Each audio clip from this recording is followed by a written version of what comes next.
तो कहानी की शुरुआत होती है आज से तकरीबन 35 साल पहले, जब आइजन नाम की एक बड़ी कंपनी ने धरती के एक कोने में अपना एक लैब शुरू किया जो देखने में बहुत ही विशाल था, क्योंकि उसके अंदर बनाए जाते हैं म्यूटेंट डायनासोर, यानी कि डायनासोर की वो प्रजाति जिन्हें ईश्वर ने कभी बनाया ही नहीं है। लेकिन एक दिन उसी लैब में एक गड़बड़ी हो जाती है जिसके चलते सारे दरवाजे अपने आप बंद होने लगते हैं। फिर वो हो गया जिसका सभी को हमेशा से डर लगा रहता है। एक गलती ने हजारों लोगों की जान ले ली, जिससे हमेशा के लिए वो लैब बंद हो गया। वो म्यूटेंट डायनासोर आजाद हो गए, पर बढ़ती आबादी और प्रदूषित हवा के चलते वो धरती से दूर उसी क्षेत्र में रहना पसंद करते हैं जहाँ किसी जमाने में वो लैब हुआ करता था, जहाँ जाना इंसान के लिए सख्त मनाही है। अब आता है आज का दिन जब मार्टिन नाम का शख्स को न्यूयॉर्क के ट्रैफिक में हम फंसा हुआ देखते हैं, क्योंकि आगे सड़क पर एक डायनासोर आ चुका है, इसीलिए लोगों ने भीड़ लगा ली। उसे देखने के लिए शायद वो अपना रास्ता भूल चुका है। इतने में ही मार्टिन की कार में जोरा नाम की लड़की आकर बैठ जाती है। इसी से तो वो मिलने के लिए जा रहा था, चलो वो खुद ही उसके पास आ गई। तो बात शुरू करने से पहले मैं आपको जोरा के बारे में कुछ बताना चाहता हूँ। जोरा एक फॉर्मर कमांडर रह चुकी है और अभी वो रिसर्च का काम करती है अपनी टीम के साथ, और मार्टिन चाहता है कि वो उसके लिए एक मिशन को पूरा करे जो बहुत ही ज्यादा खतरनाक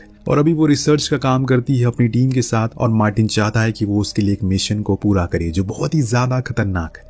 पर मार्टिन जानता है कि इस काम के लिए सक्षम है, इसीलिए उसने उसे चुना है। हालांकि यहाँ उसे वो सब कुछ नहीं बताता, पर हाँ इतना जरूर शेयर करता है कि उसकी कंपनी कैंसर के मर्ज का इलाज बना रही है, जिसके लिए उन्हें उन म्यूटेंट डायनासोर के खून के सैंपल चाहिए जो उस रेस्ट्रिक्टेड एरिया में रहते हैं जहाँ जाना इंसानों के लिए सख्त मना है। पर मार्टिन की मोटी रकम को सुनकर जोरा मान जाती है। इसके बाद ये लोग शहर के एक म्यूजियम में जाते हैं जहां इनकी मुलाकात होती है डॉक्टर हेनरी से। दोस्तों, यही वो सबसे पहले शख्स हैं जिन्होंने सलाह दी थी कि अगर किसी को कैंसर का क्योर बनाना है तो उसके लिए उन्हें 3 बड़े डायनासोर के खून के सैंपल लेने होंगे जो हवा, जमीन और पानी तीनों जगहों के सबसे विशाल होंगे।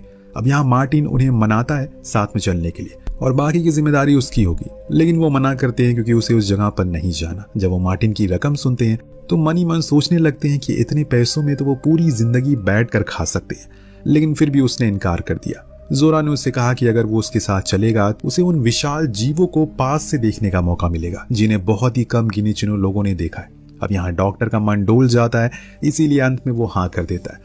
इसके बाद अब ये लोग सुलेमानी नाम की जगह पर लैंड करते हैं जहाँ था जोरा का पुराना और खास जिगरी दोस्त, जिसके साथ उसने कई बार ऐसे मिशन को अंजाम दिया है। लेकिन यहाँ मौके पर डंकन और उसके कुछ साथी मार्टिन को मना कर देते हैं क्योंकि उन्हें रकम में बढ़ोतरी चाहिए, जो मुनासिब तो नहीं है, लेकिन मार्टिन के लिए मिशन बहुत ही ज्यादा जरूरी है, इसीलिए वो मान गया। अब ये पूरी टीम बोट में बैठकर उस रूट से ट्रैवल करती है जहां से सरकार की नजर इन पर नहीं जाएगी, क्योंकि जैसे आपको पता है वहां जाना तो मना है। डंकन इन्हें बताता है कि इस रूट पर हमें कुछ अलग अलग प्रकार के डायनासोर देखने का मौका मिलेगा, तो अगर किसी की तमन्ना है उसे करीब से देखने की तो उसके लिए जगह जन्नत जैसी है। अब हेनरी मन ये सब सुनकर काफी खुश होता है क्योंकि इन सब से उसे बहुत ही लगाव है इन जीवों से। यहाँ वो अपने खास हथियार को दिखाता है जो असल में एक तीर था, जिससे कि ये सैंपल लेने वाले हैं।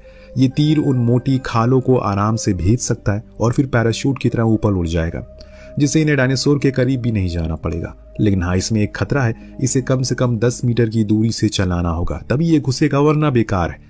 इस बोर्ड पर सिर्फ डंकन ही था जो सबसे करीबी था जोरा के। अब इसीलिए उसके उस डरावने अतीत के बारे में उसे पता होता है, जिसके बारे में वो उसे बात भी करता है। सीन शिफ्ट होता है, हम रूबेन और उसकी 2 बेटी इजाबेल और टेरेसा को देखते हैं जो अपनी बोट में छुट्टियां मनाने के लिए आए हैं। अब इनके साथ जॉय भी था जो कि टेरेसा का बॉयफ्रेंड है, पर रूबेन उसे कतई पसंद नहीं करता क्योंकि वो बहुत ही आलसी है और हमेशा अपनी चलाता है। पर फिर भी टेरेसा के लिए वो उसे कुछ कहता नहीं है। सब कुछ काफी स्मूथ चल रहा है, तभी इन्हें दूर से एक अजीब सा जीव आता हुआ दिखाई देता है जिसके पंख थे, जो देख इजाबेल ने कहा कि शायद ये डॉल्फिन होगा।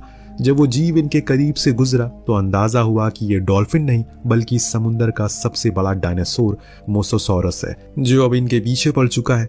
रूबेन ने बोट की स्पीड को तेज किया, लेकिन इस बारी वाली टक्कर से इन्हें रफ्तार भी रोक नहीं सकी। पलक झपकते ही वो नाव पानी में पलट जाती है। परिवार के 3 सदस्य तो ऊपर आ जाते हैं, लेकिन जॉय का कोई अता पता नहीं था। टेरेसा को उसकी फिक्र हो रही है, तभी मोनोसॉरस फिर से लौट आता है, लेकिन इस बारी वो इनकी पलटी हुई नाव को नीचे से होकर गुजरता है। इतने में इन्हें दूसरी तरफ जॉय भी दिख जाता है, जो उस रेडियो बैग को लेकर ऊपर आ गया ताकि ये किसी से मदद मांग सके। अब दोस्तों, रात होती है, हम जोरा को अकेले डेक पर बैठ